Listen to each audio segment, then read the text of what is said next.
बड़े बड़े महापुरुषों ने इस भागवतिक धर्म, महान धर्म को स्वीकार करके हर कष्ट सहा है।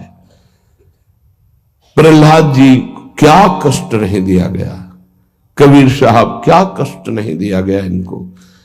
गुरुजनों की जब इनकी प्रणाली पढ़ो तो होश उड़ जाते हैं कि एक एक महापुरुष को इतना कष्ट और उनको कभी कष्ट महसूस नहीं हुआ, वो सदैव गरजते ही रहे। अब उनको जो दिखाई दिया वो दूसरों को नहीं दिखाई देगा।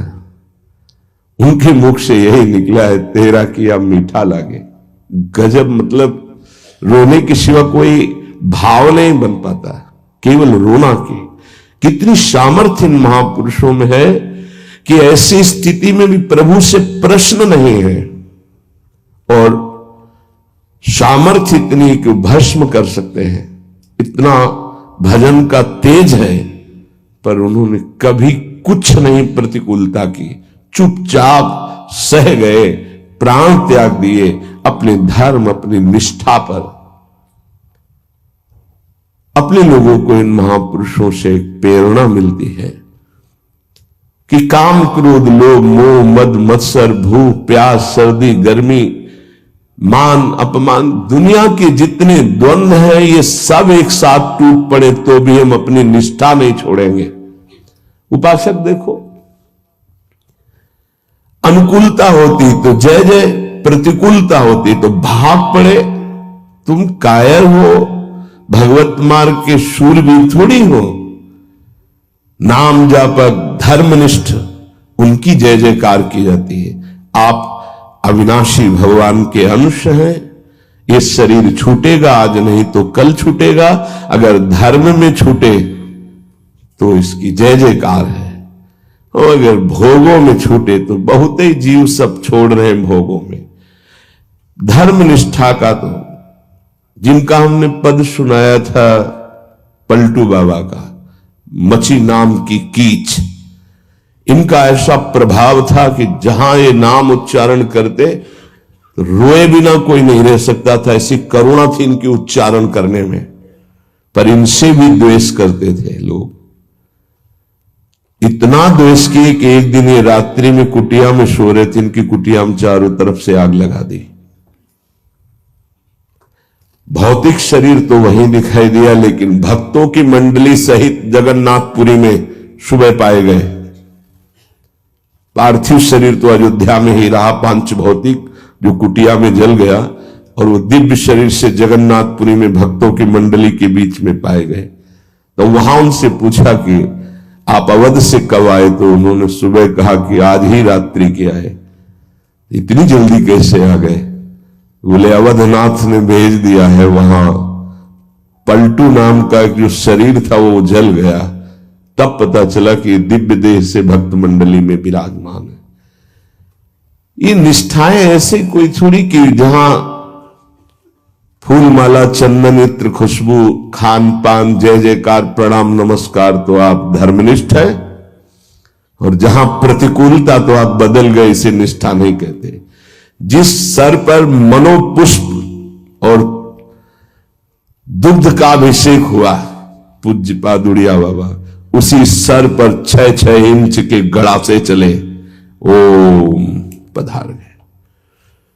इतनी सुकोमल देह ठाकुर हरिदास जी की, महामंत्र जोर जोर से लाखों की संख्या में जपने वाले महापुरुष 22 बाजारों में मार कोड़े जल्लादों ने खाल नोच ली, लेकिन हरि बोल के सिवा शब्द नहीं निकला।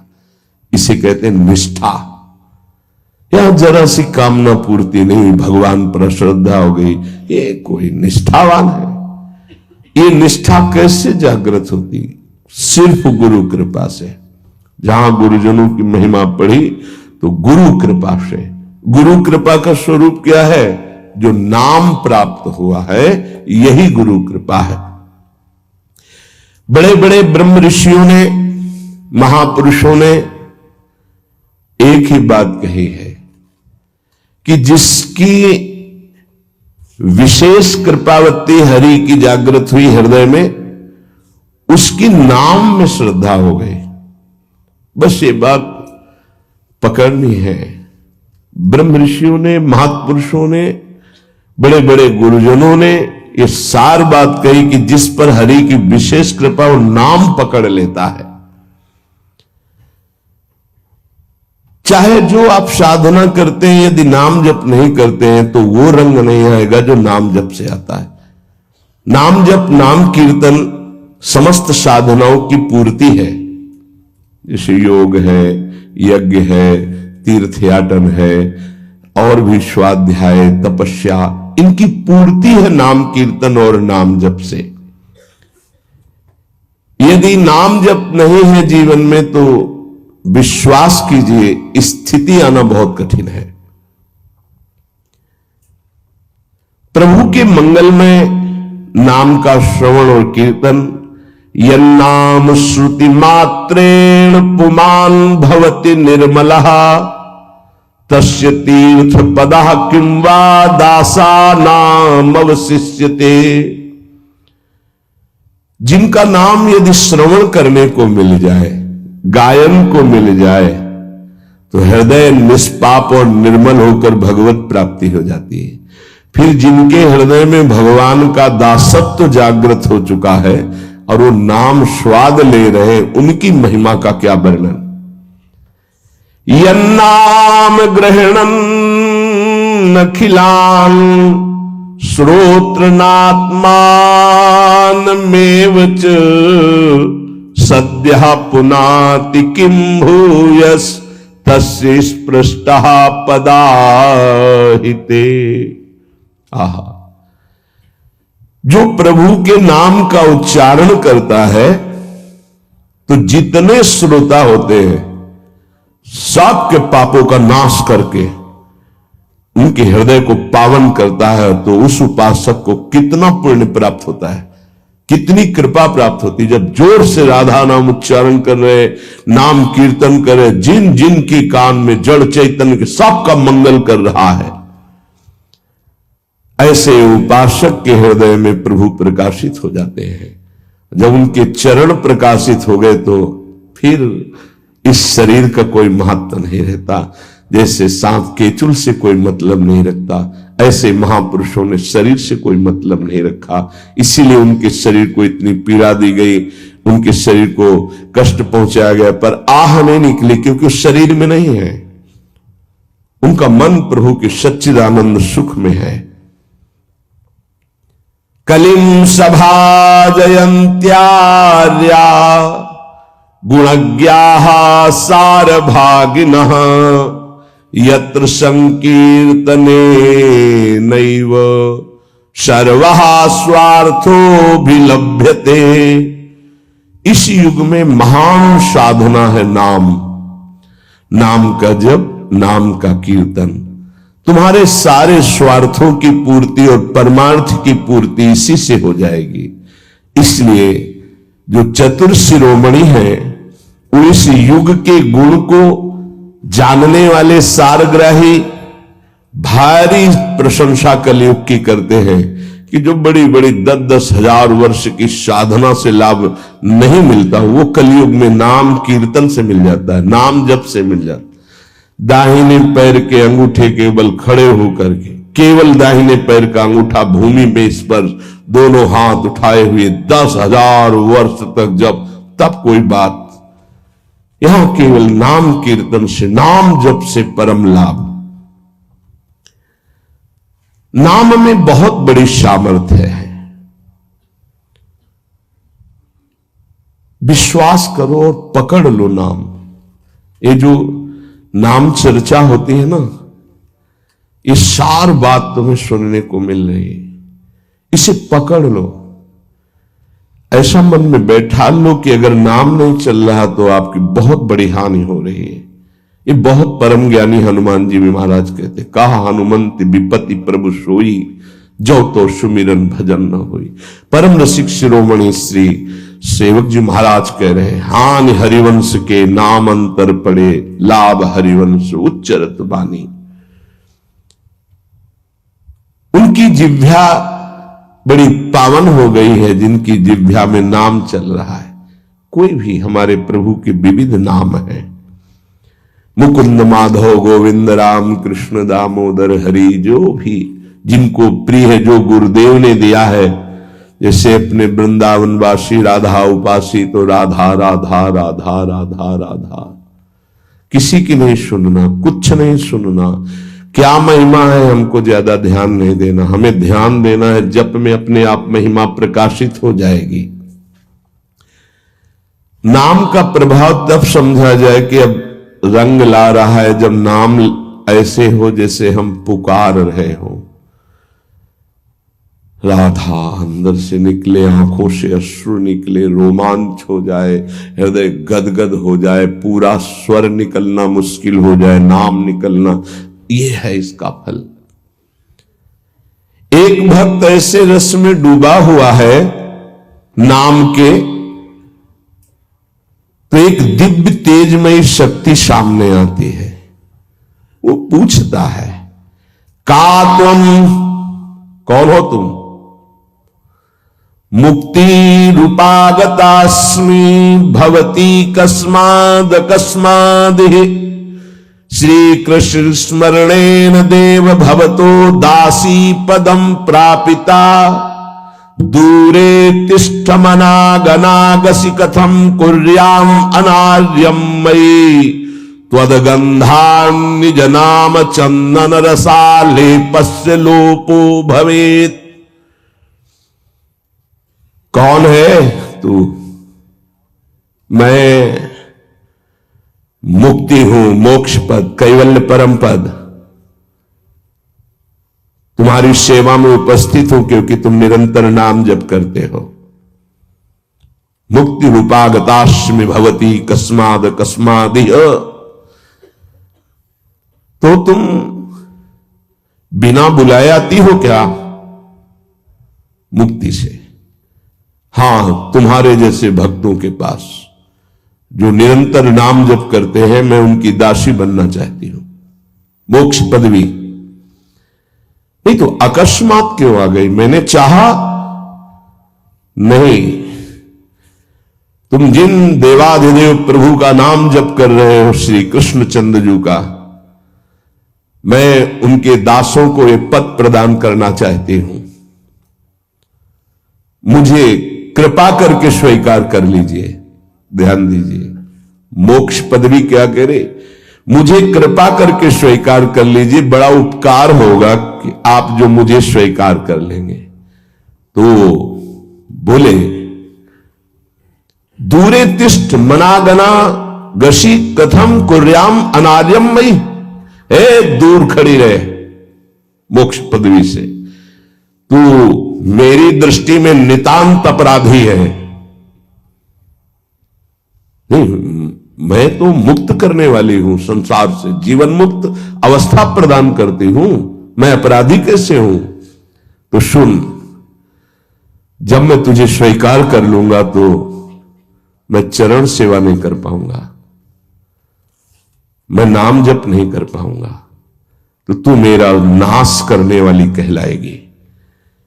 तुम्हारी तो सुगंध मात्र भी मुझे पसंद नहीं।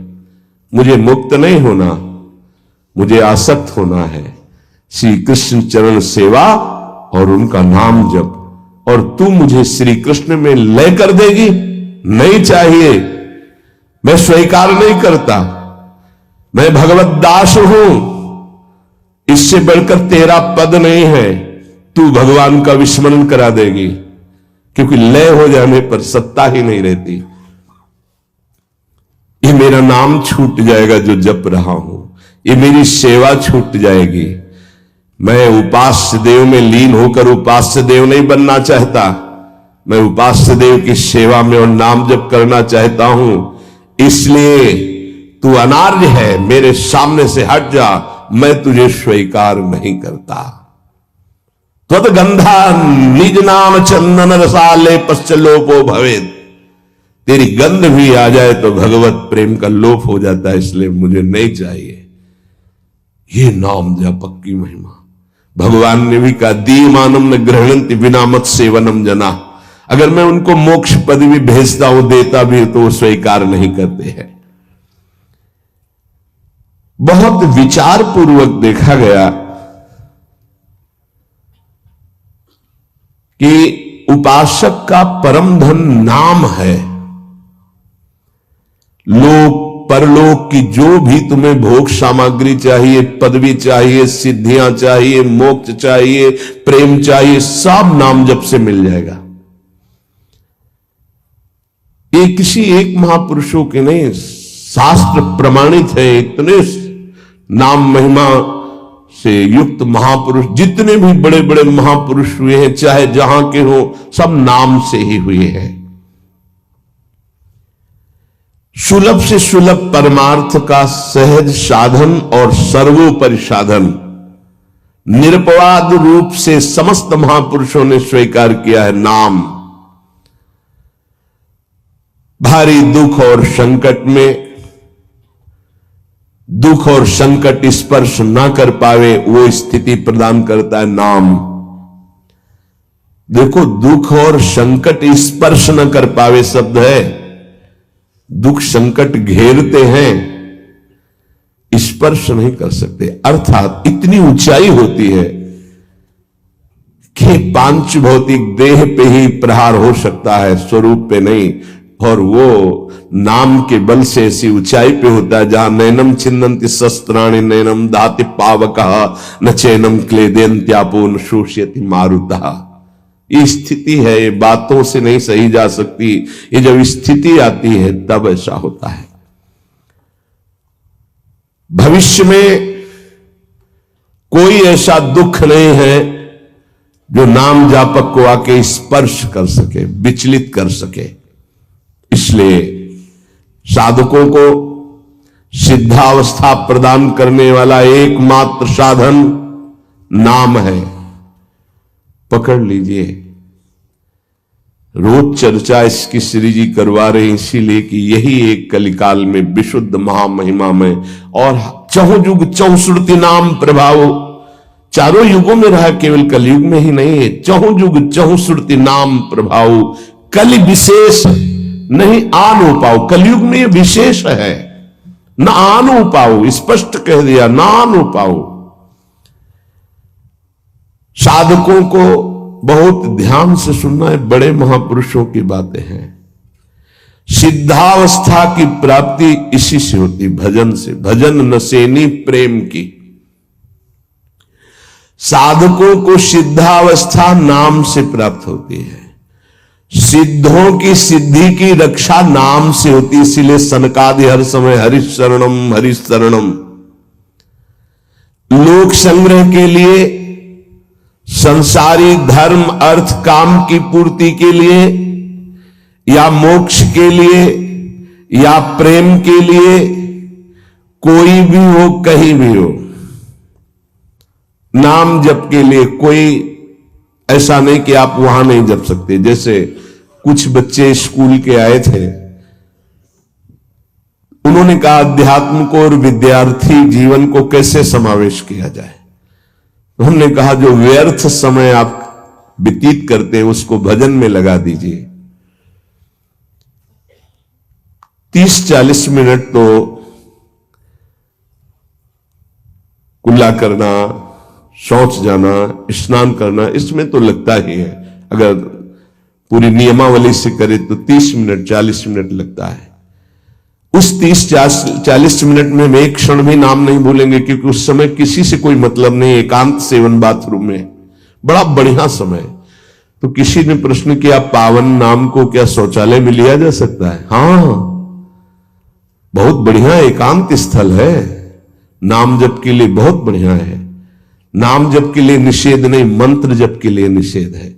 नाम तो अपवित्र पवित्रो वा सर्वावस्थांग, अपवित्र हो या पवित्र हो, सर्वावस्थांग तो पीवा, कहीं भी आप नाम जप कर सकते हो। अब जब शौच में है तो मौन नाम जप करते हैं, कोई वहां कीर्तन थोड़ी मुजीरा लेके करते हैं, अंदर ही अंदर नाम जप कर रहे हैं।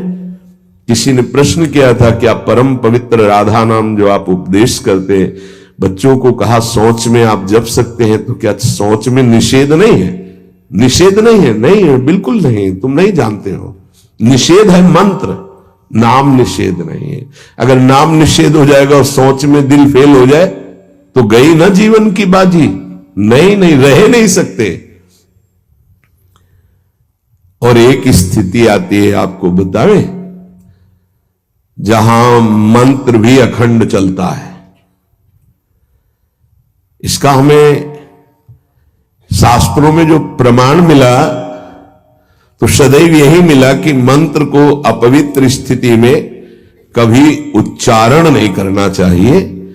पर एक हमको जब स्वाध्याय में ये पहली बार हमें मिला, तंत्र सार नामक ग्रंथ है, उसमें मिला कि यदि साधक की ऐसी परिपक्व अवस्था हो गई है कि मंत्र रुकता ही नहीं है मानसिक, तो इसमें पाया गया कि असुचिर्वा शुचिर्वापि गच्छंस्तिष्ठं स्वपन्नपि मंत्रैक शरणो विद्वान् मनसैवं सदाभ्यसेत् न दोषो मानसे जापे सर्वदेशेपि सर्वदा जपनिष्ठो द्विज श्रेष्ठो खिल यज्ञ फलम लभेत।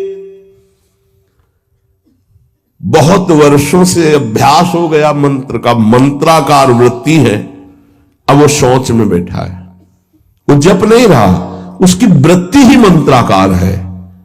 मनसैवं सदाभ्यसेत, उसने मन से सदाभ्यास किया है, अब मन मंत्रमय हो गया है, शरीर से सोच हो रही, वो मन मंत्राकार है। वैसे पीछे तक ये था कि मन मानसिक भी जप मंत्र का नहीं, ऐसा ही अभ्यास। ये जिस दिन मिला बहुत युद्ध करना पड़ा, जो मानसिक एक अभ्यास, उसमें बताया असुचिर व सुचिर वापी, अपवित्र है या पवित्र दशा में है, गच्छंस तिष्ठं स्वपन्नपि, वो चल रहा है या बैठा है, किसी भी स्थिति में लेटा है सैया पे, मंत्रैक शरणो विद्वान मनसैवं सदाभ्यसेत्, उसका अभ्यास है तो सदैव उसके मंत्र चलेगा। न दोषो मानसे जापे, वो जब कर नहीं रहा, स्थिति उसकी है मंत्राकार, सर्वदेशेपि सर्वदा, तो बोले जपनिष्ठो द्विज श्रेष्ठो खिल यज्ञ फलम लभेत, वो महान जप यज्ञ का अखिल फल प्राप्त कर चुका है। अवधूत स्थिति, ये हमें अभी तक नहीं मिला था, पूरा जीवन हो गया। जहां जहां निष्कर्ष निकला है तो ये निकला है मंत्र पवित्र अवस्था। तो साधक मनमानी न करे, ये उन सिद्धों